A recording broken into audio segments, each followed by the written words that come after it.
Cotton சாரீஸ்லாம் கூட நல்லா இருக்கு, எல்லாம் உள்ளே நல்லா சர்வீஸ் பண்றாங்க. So happy to be here at the Velvet Stores and buy these sarees. Velvet Stores, Usman road, T Nagar, Chennai மற்றும் தூத்துக்குடி. நான் இந்த நேரத்திலே தெரிவித்துக் கொள்கிறேன். ஆகவே என்னை பொறுத்தவரையிலும் நேற்றைய முன்தினம் தேவர் ஜெயந்திக்கு செல்கிற போது எல்லோரையும் ஒருங்கிணைக்க வேண்டும் நோக்கத்தோடு தான் அனைவரோடும் நான் பேசினேன். அவரும் சில கருத்துக்களை சொல்கிற போது அந்த கருத்துக்கு மாறாக இயக்கம் வலிமை பெற வேண்டும், இந்த இயக்கம் ஒன்றிணை வேண்டும், இந்த இயக்கம் வலிமையாக இருப்பதற்கு நீங்கள் ஒத்துழைப்பு எல்லோரும் நாம் தர வேண்டும் என்ற நோக்கத்தோடு தான் அந்த நிகழ்ச்சியிலே தேவர் ஜெயந்தியிலே கலந்து கொண்டு நான் அந்த பணிகளை ஆற்றினேன். அந்த பணிகளை ஆற்றுகிற போது தேவர் ஜெயந்தியிலே சென்று தேவருக்கு மரியாதை செலுத்தி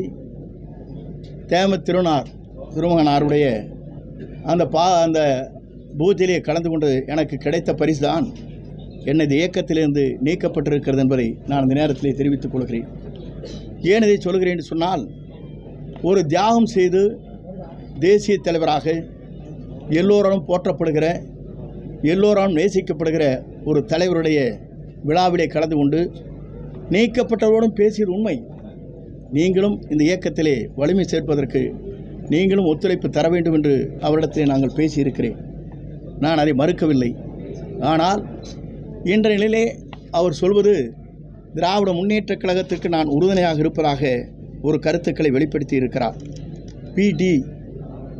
பி டீம்னு சொல்லியிருக்கார். அவர் கருத்து சொல்லுவதோ பி டீம் யார் என்பதை நாடறியும். இன்றைக்கு கொடநாடு வழக்கு என்பது நாம் ஏன் இன்று வரையிலும் குரல் கொடுக்கவில்லை? நான் சாதாரண பொறுப்பாளர். இந்த இயக்கத்தை வளர்த்தவர், நாம் தெய்வமாக நேசிக்கப்பட்டவர். அம்மாவுடைய இல்லத்திலே நடைபெற்ற நிகழ்ச்சி, பல்வேறு கொலைகள் நடைபெற்றிருக்கிறது, 3-4 கொலைகள். அப்படிப்பட்ட நிகழ்ச்சி இருக்கின்ற போது ஏன் திராவிட முன்னேற்றக் கழகத்திற்கு குரல் கொடுக்கவில்லை என்பதுதான் என் தொண்டருடைய கருத்தாக இருக்கிறது என்பதை நான் இந்த நேரத்திலே தெரிவித்துக் கொள்கிறேன். ஆகவே என்னை பொறுத்தவரையிலும் நான் பி டீமிலே இல்லை, A1 அவர் இருக்கிறார். அதுதான் உண்மை. இன்று வரையிலும் அவர் மீது திராவிட முன்னேற்றக் கழகம் என்ன செய்து கொண்டிருக்கிறது என்பது சட்டமன்றத்தில் எங்களுக்கு தெரியும். சட்டமன்ற வரலாற்றில் துணைத் தலைவராக OPS இருக்கின்ற போது அவரை நீக்க வேண்டும் என்று தீர்மானத்தை நிறைவேற்றி கொடுக்கின்ற போது முதலமைச்சரை எழுந்து இதற்கான கருத்துக்களை சட்டப்பேரவைத் தலைவர்கள் விரைந்து எடுக்க வேண்டும் என்று சொன்னவுடன் 10 நிமிடத்தில் சட்டப்பேரவைத் தலைவர் அவர்கள் அதை அறிவித்தார் என்பதும் நாடறியும். அந்த கடிதத்திற்கு முதலமைச்சர் ஒப்புதல் இல்லாமல் அந்த கருத்துக்கள் வெளிப்படுத்த முடியவில்லை என்பது அன்றைக்கு சட்டமன்ற பதிவேட்டில் இன்றைக்கும் இடம்பெற்றிருக்கிறது என்பதை மறந்துவிடக்கூடாது. அவன் A1 அவர் இருக்கிறார், பி டீமாக நாங்கள் இல்லை, A1 அவர் செயல்பட்டு கொண்டிருக்கிறார் என்பதை நான் பதிவு செய்ய விரும்புகிறேன். அதே நேரத்தில் என்னை இயக்கத்திலிருந்து இன்று நீக்கப்பட்டிருக்கிறார் என்று சொன்னால் உண்மையிலேயே மன வேதனை அடைகிறேன், வருத்தப்படுகிறேன், கண்ணீர் சிந்துகிறேன். இந்த இயக்கத்திற்காக 53 ஆண்டுகள் நான் இந்த இயக்கத்திற்காக என்னை அர்ப்பணித்தவன். தலைவர் காலத்திலே முதலே செயலாளராக இருந்து பணியாற்றியவன் 72. அப்படிப்பட்ட எனக்கு இதுபோன்ற தீர்ப்பு என்பது உண்மையிலேயே மன வேதனையை அளிக்கிறது என்பதை நான் இந்த நேரத்திலே தெரிவித்துக் கொள்கிறேன். அதே நேரத்தில் என்னை பொறுத்தவரையிலும் அன்றைக்கு கருத்துக்கள் சொல்கிற போது உண்மையிலேயே என் மன வேதனை மட்டுமல்ல, கண்ணீர் சிந்த வேண்டிய சூழ்நிலையில் இன்று மனம் இன்றைக்கு உலாவிக் கொண்டிருக்கிறது. இரவு முழுவதும் நான் தூங்கவில்லை என்பதை நான் இந்த நேரத்தில் தெரிவித்துக் கொள்கிறேன். ஏன் இதை சொல்கிறேன் சொன்னால், ஒரு மனிதன் 53 ஆண்டு காலம் இவருக்கு முன்னாலே, இவர் பொறுப்பிற்கு வருவதற்கு முன்னாலே புரட்சித் தலைவரால் 72லிருந்து 77, 70, 80, 84 வரையிலும் நான் சட்டமன்ற உறுப்பினராக, மாவட்ட செயலாளராக பல்வேறு பொறுப்பிலிருந்து பணியாற்றி இருக்கிறேன். ஆனால் இவர் எப்போது வந்தார் என்று சொன்னால் 89 தான் இடம்பெறுகிறார். அப்படி இடம்பெறுகின்றவர் எனக்கு ஒரு நோட்டீஸாவது அனுப்பியிருக்க வேண்டும். ஒரு சீனியர் 9 முறை சட்டமன்ற உறுப்பினர் ஒரு கடிதத்தை அனுப்பி இதற்கு பதில் சொல்லுங்கள் என்று கேட்பதுதான் விதியின் அடிப்படையில் இருக்கிறது. அந்த விதியை மீறி அவருடைய சர்வாதிகார போக்கு என்று சொல்வார்களே, அதை போல யாரை வேண்டுமானால் தூக்கி எறியலாம் என்ற நிலையிலே அவர் இன்றைக்கு உருவாக்கி இருப்பது வேதனை அளிக்கக்கூடிய ஒன்றாக இருக்கிறது. எப்போ 2 முறை வந்தது? அம்மாவே பதவி பொறிச்சிட்டாங்களே. அம்மாவே 2015 நினைக்கிறேன். அவர் 14 14லேயே அவரை வைத்த அந்த அமைச்சர் பதவியை விடுவிச்சிட்டாங்களே. நாங்கள் 21 வந்த பிறகு நாங்களும் அவர் இருந்தார் இருக்கும்போது தானே நீ உங்களுக்கு கையெழுத்து போட்டு கொடுத்தோம். அம்மா இருந்தால் அதுவும் கொடுத்துருக்க மாட்டாங்க, எம்எல்ஏ பதவியே கொடுத்துருக்க மாட்டாங்களே.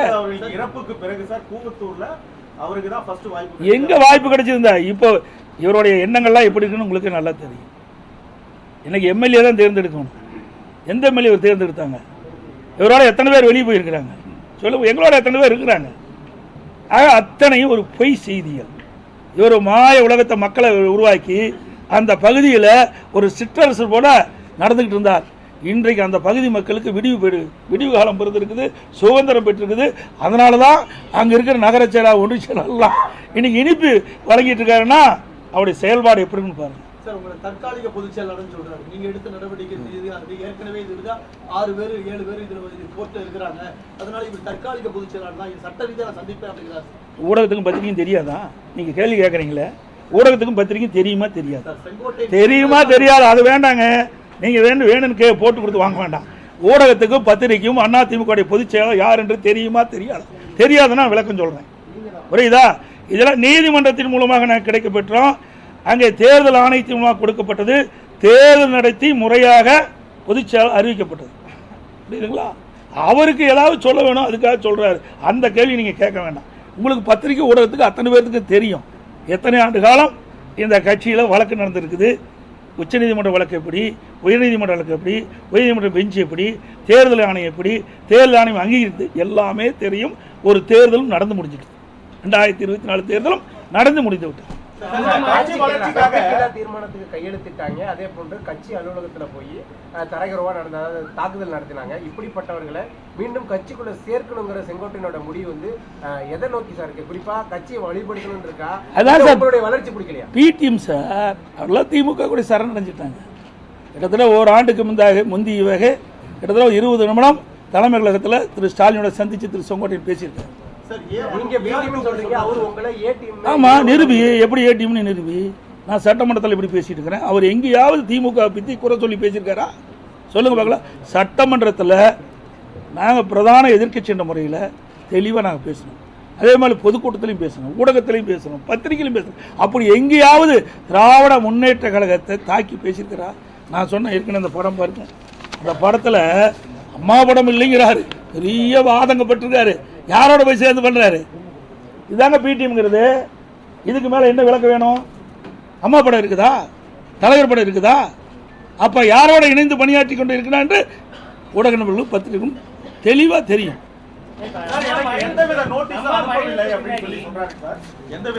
சார், அதாவது அனைத்து இந்திய அண்ணா திராவிட முன்னேற்ற சட்டத்திட்ட விதி இப்படிதான் எல்லாம் நடக்குது. அது இவருக்கு தெரியாதா? இவர் எத்தனை பேருக்கு நீக்கிறதுக்கு எழுதி கொடுத்து நீக்கணும் சார்? அதெல்லாம் வேண்டாம். இல்லை, அது மட்டும் இல்லை. இன்னொன்று, இப்போ நான் டிவியில் அவர் பேட்டி கொடுக்கும்போது பார்த்தேன். கெடு விதிக்கலன்னு சொன்னார். செல்போனை கூட காலக்கெடு வைத்திருக்கிறேன். அப்படி நடக்கவில்லை என்று சொன்னால் இந்த மனநிலை இருக்கின்றவர்களை ஒருங்கிணைத்து அதை வெற்றிகரமாக முடிப்பதற்கு நாங்கள் அனைவரும் முயற்சி. இது யார் போய் பேசுறா, யார் உண்மை பேசுறான்னு ஊடகம்